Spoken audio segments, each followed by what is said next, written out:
ওয়াকারুজ্জামান ফিরেছেন সে খবর আপনারা সবাই পেয়ে গেছেন।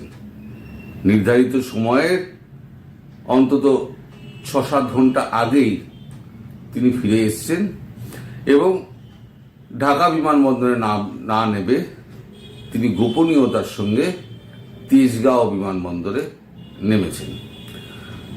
সেনা প্রহরিত যে বিমানবন্দর।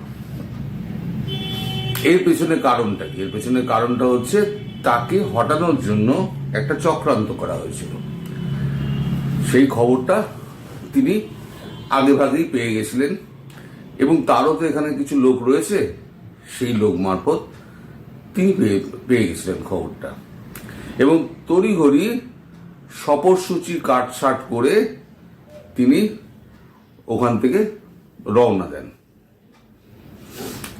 এবং কিছুটা আপনার ঘুরপথে, কিছুটা ঠিক পথে তিনি মানে অনেকটা চেঞ্জ করে এসছেন, রুটকে ডাইভার্ট করে এসছেন। ওনার সঙ্গে আরো দুজন ছিলেন, তাদের নামটামগুলো আমি প্রকাশ করব না, দুজন ছিলেন। এইগুলোই জোগাড় করতে গিয়ে, ডিটেলসটা জোগাড় করতে গিয়ে আমার সময়টা লেগে গেছে। কারণ একটা ভুল খবর দেওয়ার থেকে খবর না করা অনেক ভালো, আমি সেটাতে বিশ্বাস করি। আজকে ভেবেছিলাম যে আমি কোনো খবরই করব না যতক্ষণ না এই খবরটা পাই। আমি বলেছিলাম সেনাপ্রধান তো এই সময় যাচ্ছেন, ঠিক আছে, সেটা তো খবরটা প্রকাশিত হলো, কিন্তু এই সময় কেন যাচ্ছেন খবরটা কিন্তু লুকিয়ে আছে সেইখানে। যাই হোক, সেখানে তার কিছু কাজকর্ম প্রকাশ্যে আছে, কিছু কাজকর্ম গোপনীয়তার মধ্যে আছে। আমি সেই গোপনীয়তার মধ্যে আমি যাব না, কারণ কিছু কিছু খবর গোপন থাকা ভালো, কিন্তু খবরটা ভেতরে জানাটা প্রয়োজন। কারণ পরবর্তী খবরটা কি হবে তার সেটা নির্ভর করে আমি এখন যে খবরটা পাচ্ছি তার উপরে। এখন পরবর্তী খবরটা কি হবে? পরবর্তী খবরটা যেটা হবে সেটা হচ্ছে সেনাপ্রধান ইন অ্যাকশন মুড। এইবারে এই যে হিজবুত এই যে মাঠে আজকে নেমেছিল না, ওই মগরা মসজিদে ওইখানে, ওখান থেকে সব খিলাফত শাসন প্রতিষ্ঠায় সমস্ত আজকে জড়ো হয়েছিল কয়েক হাজার লোক। এইবার ঠ্যাঙানি দেখবেন। 25 তারিখে উনি যে সতর্ক বাণী দিয়েছিলেন দেশবাসীর প্রতি, বিশেষ করে এই সন্ত্রাসবাদী গোষ্ঠীদের ওপরে, মানে একটা বার্তা, তাদের কাছে একটা বার্তা পৌঁছে দিয়েছিলেন যে অনেক হয়েছে ভাই, এবার সামলে যাও, সমস্ত ধৈর্যের বাঁধ তোমরা ভেঙে দিয়েছ, একটা লেভেল অবধি মানুষ সহ্য করে, তারপরে কিন্তু আর সহ্য করে না, জল এখন নাকের ওপরে উঠে গিয়েছে। যেটা উনি বলেননি সেটা আমি বলে দিলাম, জল এখন নাকের ওপরে উঠে গিয়েছে। তারপরে তার আগে তার কাছে কিছু বার্তা পৌঁছেছিল, সেই বার্তা পৌঁছানোর পরই তিনি অত্যন্ত ক্ষেপে যান। মানে তার কাজকর্ম সম্পর্কে প্রশ্ন উঠে গেছিল যে তিনি কি করতে চাইছেন, দেশটাকে ধ্বংসের পথে নিয়ে যেতে চাইছেন নাকি দেশটাকে বাঁচাতে চাইছেন।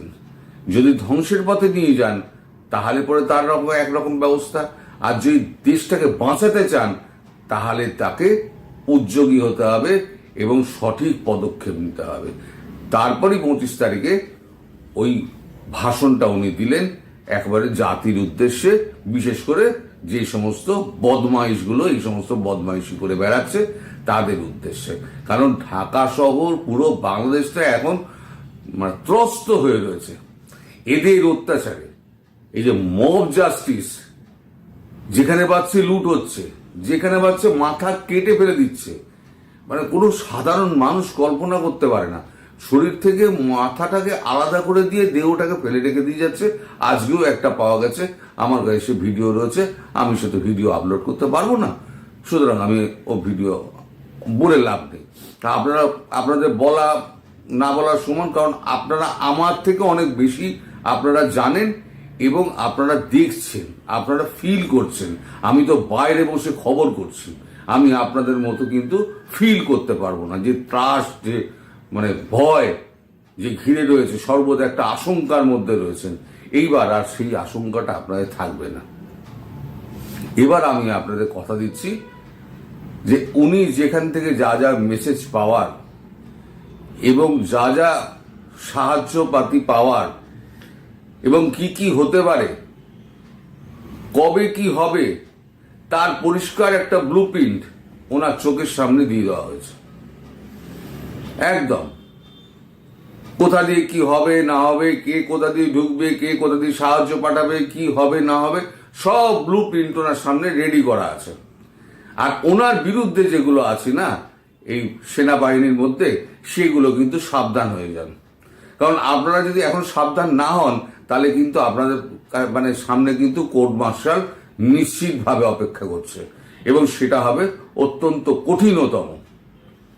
কারণ শেখ হাসিনা ফিরলে, প্রধানমন্ত্রী হিসেবে যখন উনি ফিরবেন, তখন কিন্তু এই ব্লুপ্রিন্টের একটা অংশ কিন্তু তিনিও, জেনে রাখুন, আপনাদের প্রধানমন্ত্রী ফেরা এই ব্লুপ্রিন্টের অংশের একটা অংশ তিনিও।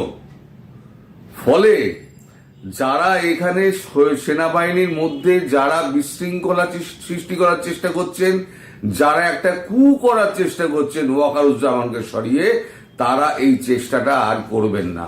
যদি করেন তাহলে চরম শাস্তির জন্য আপনারা অপেক্ষা করুন। তার থেকে আপনাদের সন্তানাদি রয়েছে, পরিবার রয়েছে, আপনাদের কেরিয়ার রয়েছে, আপনারা দেশের পাশে দাঁড়ান, মানুষের পাশে দাঁড়ান।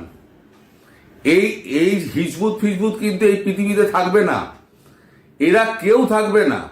সুতরাং কিসের পেছনে আপনারা ছুটছেন? ৭১-এর বিরোধিতা করে কোনো লাভ নেই, কারণ মানুষের চেতনার মধ্যে ৭১ ঢুকে গেছে, করে লাভ নেই। আর আপনারা যে ৭১-এর অস্বীকার করার এটা বলছেন না, করার চেষ্টা করছেন, পৃথিবীর কেউ আপনাদের সমর্থন করবে না, কেউ করছে না। এবং সে মেসেজটাও কিন্তু পরিষ্কার ওয়াকারুজ্জামানের কাছে চলে গেছে যে কেউ পৃথিবীর আপনার পাশে নেই। যারা রয়েছে আপনাকে সাহায্য করার জন্য তারা হচ্ছে এরা। তো আপনার সামনে এই পথ খোলা রয়েছে, আপনি এইভাবে এগোন, এইভাবে এগোলে পরে এই পথে আপনি সোজা গিয়ে আপনার জায়গা মতো পৌঁছাতে পারবেন। দেশটা একটা জায়গায় পৌঁছাবে, স্থিতিশীলতা আসবে। ফলে তিনি একটা ব্লুপ্রিন্ট নিয়ে এসছেন, সেই ব্লুপ্রিন্ট অনুযায়ী আজকে থেকে কাজটা শুরু হবে। এই আপনারা যারা এই সমস্ত দুঃশাসন ঘুরে বেড়াচ্ছেন না সারা বাংলাদেশের বুকে, একেবারে মানে ত্রাস মাথিয়ে রেখে দিয়েছেন, এই আপনাদের কিন্তু খুব দুঃসময় আসছে। আমি একটা আন্দাজ দিয়েছিলাম আপনাদের যে সেনাবাহিনীর প্রধান যখন যাচ্ছেন, তিনি কিন্তু এই সময় এমনি যাচ্ছেন না, এর পেছনে কোনো কারণ রয়েছে। এবং আমি বলেওছিলাম, সবাই যখন বলছিল উনি পালিয়ে গেছেন, অমুক গেছেন তমুক গেছেন, আমি কিন্তু একটা ভিডিওতে বলেছিলাম না, উনি ফিরে আসবেন, যথা সময়ে উনি ফিরে আসবেন।